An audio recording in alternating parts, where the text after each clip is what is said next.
দোস্ত একটু দাঁড়া, একটা ফোন আসছে। হ্যাঁ হ্যালো, আসসালামু আলাইকুম।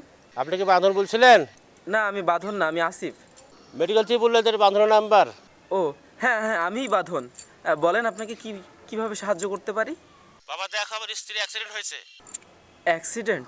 অনেক ব্লাড লাগবে, বুঝতে পারছি না কি করব। না মানে চাচা আপনার, না চাচির ব্লাড গ্রুপটা যেন কি?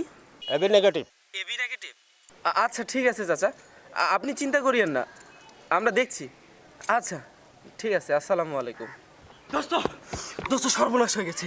কি হয়েছে? অ্যাক্সিডেন্ট হয়েছে। আরে ধীরে ধীরে একটু থাম। আচ্ছা তারপর বল শুনি, কার অ্যাক্সিডেন্ট হলো? জানি না, তবে ঢাকা থেকে আসার পথে একটা বাস অ্যাক্সিডেন্ট করেছে, অনেক মানুষ আহত হয়েছে, প্রচুর রক্ত লাগবে দোস্ত, প্রচুর রক্ত লাগবে। চল আমরা মেডিকেলে। দাঁড়া এক মিনিট। আমার কাছেও তো একটা ফোন এসেছিল। আচ্ছা তোদের কারো পরিচিত এবি নেগেটিভ রক্ত হবে কিনা একটু দেখ না। আচ্ছা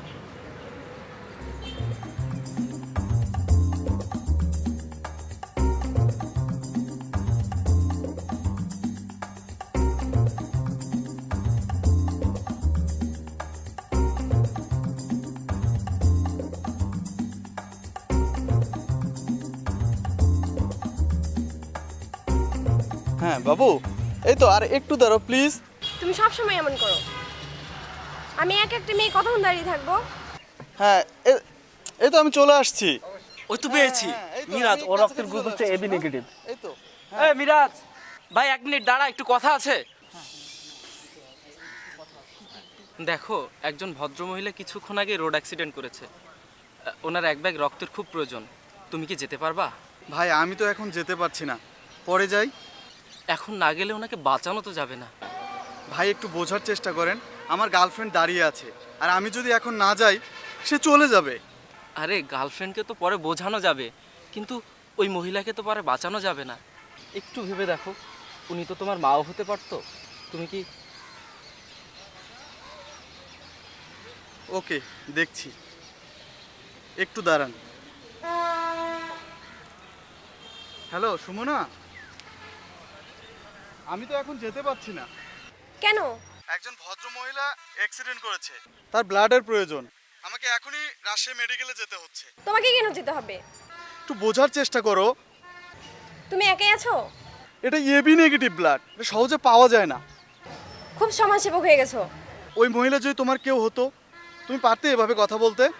থাক, আর কখনোই ফোন দিবে না। তোমার সাথে সম্পর্ক করাটাই ভুল হয়েছে। ধুর। তেরি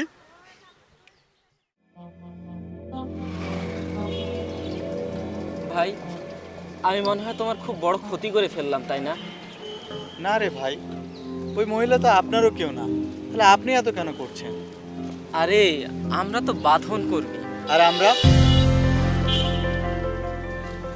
এটা তো আপনার একার কাজ না ভাই, আমাদের সবাইকে একসাথে এগিয়ে আসতে হবে, তবেই সম্ভব। তোমরা আছো বলেই আমরা সাহস পাই।